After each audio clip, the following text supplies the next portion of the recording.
বিসমিল্লাহির রহমানির রহিম। আসসালামু আলাইকুম। সবাইকে আবারও স্বাগতম জানাচ্ছি মুক্তাজ কিচেনে।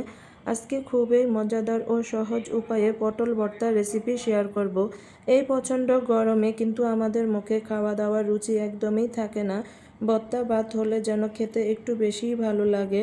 আশা করছি আজকের ভর্তার রেসিপিটি আপনাদের কাছে ভালো লাগবে।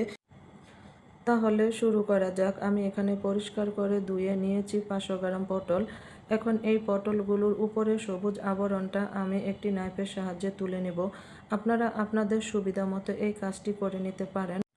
পটলের সবুজ আবরণটা ফেলার পরে পটলের দুপাশটা কেটে আমি পটলের মাঝখান থেকে টুকরো করে পটলের বিচিটা ফেলে দিব।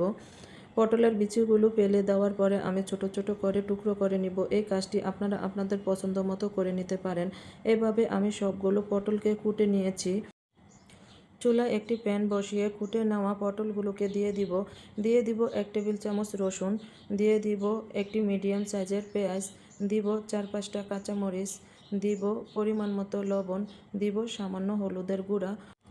এখন দিয়ে দিব 1 টেবিল চামচ সরিষার তেল। ভর্তার জন্য আপনারা সরষের তেলটাই দেওয়ার চেষ্টা করবেন। সরষের তেল ভর্তাতে ব্যবহার করলে টেস্ট অনেকটাই বেড়ে যায়। মিডিয়াম আঁচে 4-5 মিনিট পটলটা ভেজে নেওয়ার পরে হাফ কাপ পানি দিয়ে পটলটাকে ঢাকনা দিয়ে মিডিয়াম আঁচে সিদ্ধ করে নিব। পটলটা সিদ্ধ হয়ে গেলে ঢাকনা সরিয়ে ভালো করে নেড়ে চেড়ে পটলের গায়ের এক্সট্রা পানিটাকে শুকিয়ে নিব। পটলের গায়ে যেন কোনো রকমের এক্সট্রা পানি না থাকে, এভাবে পটলটাকে ভেজে নিতে হবে। দেখেন আমি এভাবে পটলটাকে ভেজে নিয়েছি। পটলগুলোকে খুব ভালো করে ভেজে নেওয়ার পরে আমি একটি হ্যান্ড ব্লেন্ডারের সাহায্যে পটলগুলোকে ব্লেন্ড করে নিব। আপনারা হাতে চটকি অথবা ব্লেন্ডারে অথবা পাটায় যেভাবে আপনাদের সুবিধা হয় এভাবে কাজটা করে নিতে পারেন।